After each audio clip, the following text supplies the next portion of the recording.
Allah sebut dalam Quran, yang bunuh seorang, balasan dia adalah neraka Jahannam, khalidan fiha. Aku akan kekalkan dia dalam neraka tu. Aku akan kekalkan dia. Tuan-tuan ambil api, letak 5 minit tangan kita. Api kita bakar, tak 5 minit. Kau 2 minit habis dah. 2 minit habis dah. Bukan 5 minit. 5 minit api letak tangan kita. Tinggal apa tangan kita? Tinggal apa? Jadi arang. Api kan naik, api tu dia masak sampai nampak tulang. 5 minit.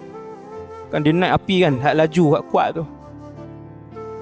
Allah Ta'ala kata, siapa bunuh seorang Muslim, balasannya neraka Jahannam, khalidan fiha, aku kekalkan dia dalam tu. Nak abang kata panjang. Walaupun seorang Islam, kalau dia bunuh orang lain seorang, dia bunuh Muslim lain seorang, dia akan disiksa dalam neraka Jahannam, kemudian dia akan dikeluarkan. Habis dosa tu dia akan dikeluarkan. Cuma panjang, lama, bukan sehari, bukan setahun.